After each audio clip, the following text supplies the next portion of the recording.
I know what you're thinking. By God, he's a handsome chap. You're not thinking that. Oh, that's awkward.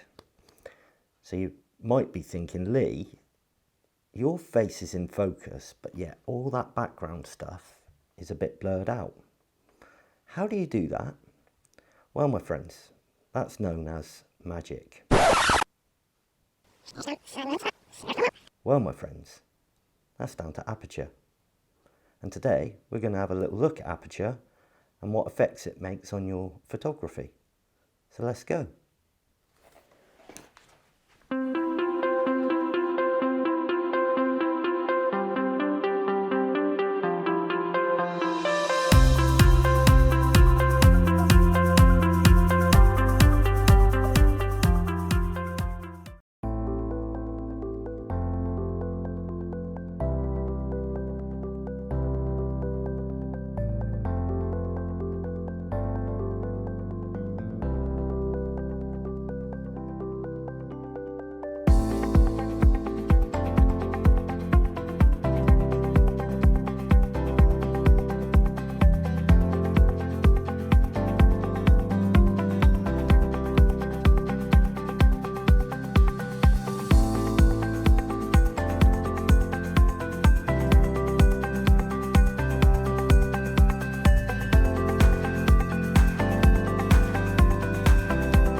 So we're down in the woods today, and what we're going to do today is we are going to try and explain in very, very simple terms, for the people that have no idea, a little bit about Aperture.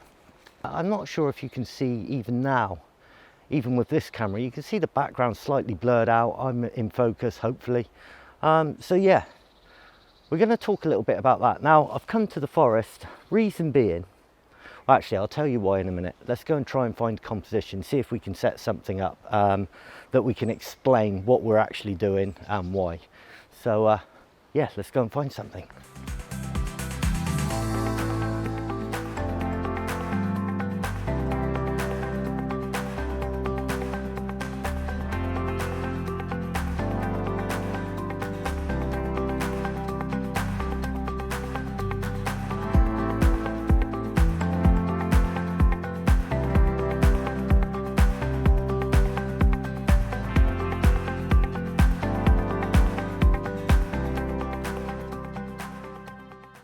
Right, I've been walking for about 10 minutes now, I suppose, and once again it's making me work really hard for this, so I should have had a plan B, to be fair, but we haven't. We're talking about Aperture, we're talking about depth of field, we're talking about bokeh, so that's what we're going to be doing. I just got to find somewhere. This is what I'm looking at right now.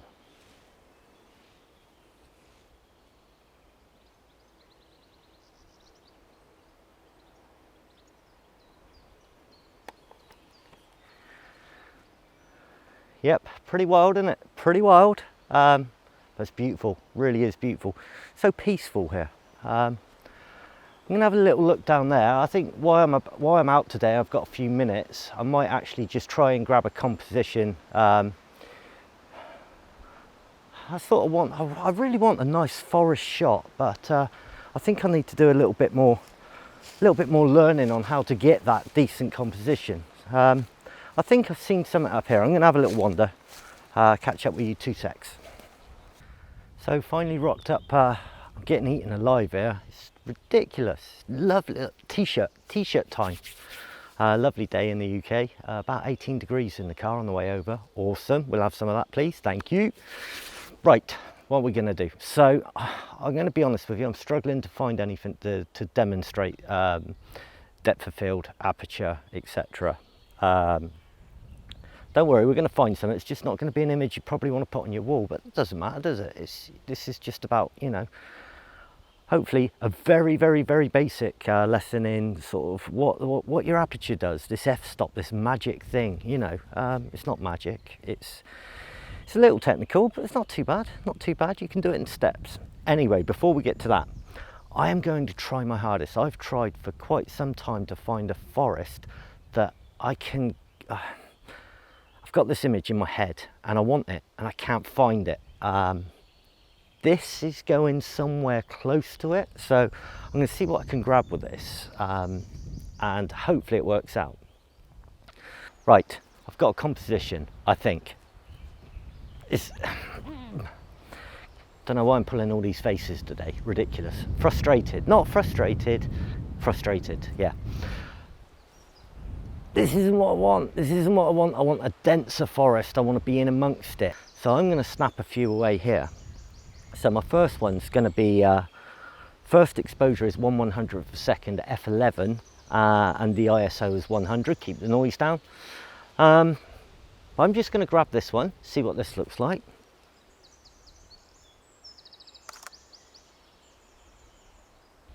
Right, I think they come out quite well actually.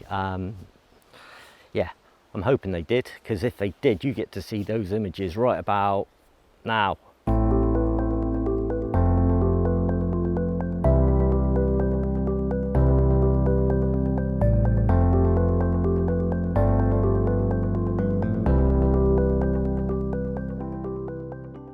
So, I haven't found the bestest of compositions, but I have found something that can show you what I'm talking about. So, let's take a look down here at the camera.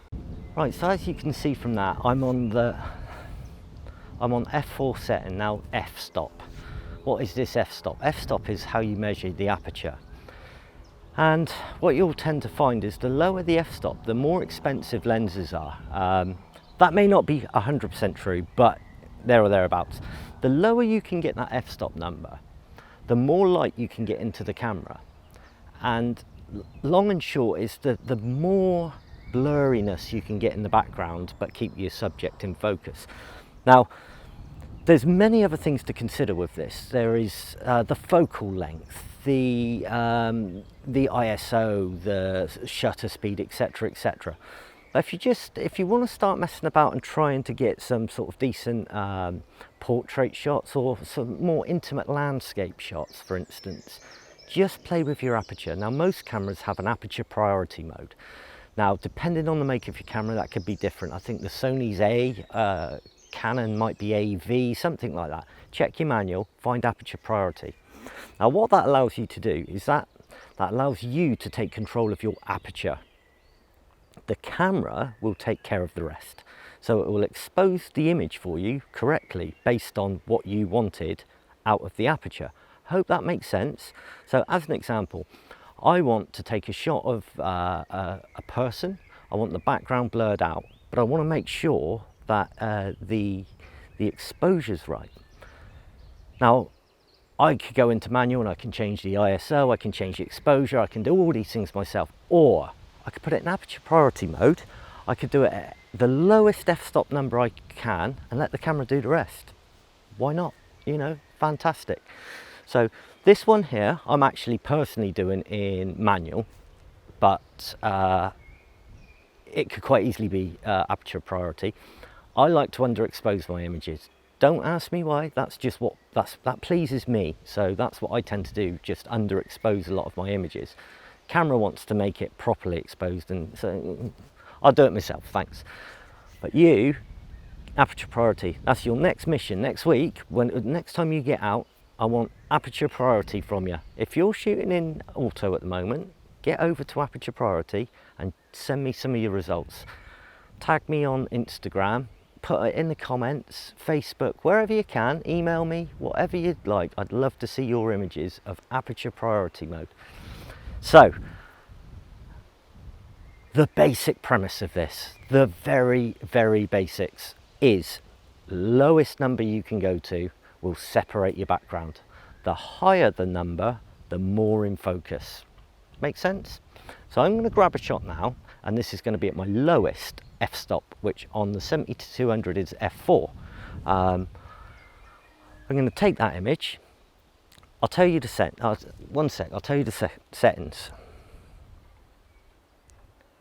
So I am at 1/160th of a second. I am on f4 and I am on ISO 100. That's what this image is going to be. Remember though, it's just the F number you're worried about today. Don't worry about the rest, just the F number. Lowest you can go. Let's grab this image.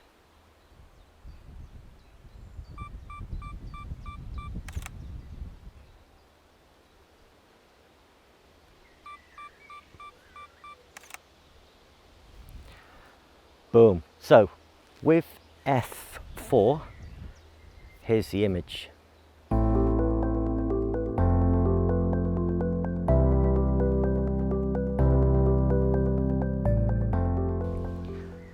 Okay, so now I'm going to change it to F22, 1/60th of a second, and ISO 800.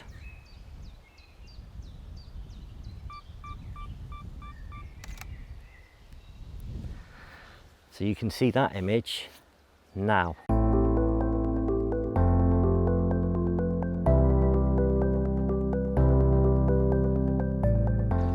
So there you go, that's pretty much it. Now, there is one other element you need to be aware of.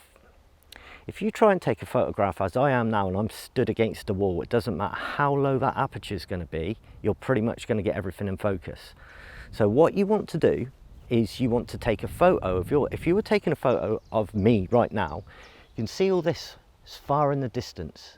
Basically, get your subject as far away from the background as you possibly can. That will make the background blur even more. So the further the distance, the more blur as well. So there's a lot there to take in today. I understand that. I've tried to do it as simple as I can. I know some of you are thinking, Lee, you could have done that a lot better. Of course I could, I know that. Do apologise. Sometimes I over emphasise everything, I over explain, and it confuses people. So I do apologise about that. However, on this occasion, I think all you've got to take away from this is lowest aperture. Get your subject as far away from the background as possible and have fun.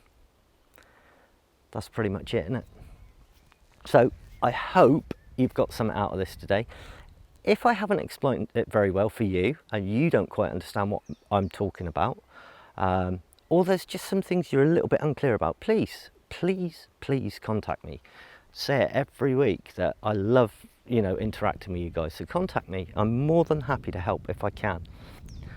One last thing I would like to say, which I should have said at the beginning, so apologies, is just a massive thank you to Paul for sharing me on his Facebook page, and a massive hello and welcome to the guys that have come over from Paul's channel.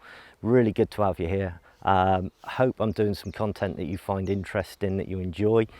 Really looking forward to talking to you guys, and obviously blaming Paul for everything. That's just awesome. If these shots come out wrong today, it's Paul's fault. We all know that. So cheers, Paul. Right guys, on that note, thank you so much for watching. As always, please like, comment, subscribe. If you did have subscribed, hit the little bell, it'll notify you when I upload. That's all I've got for this week. I hope you've enjoyed it. Have a fantastic week, and I'll catch you on the next one.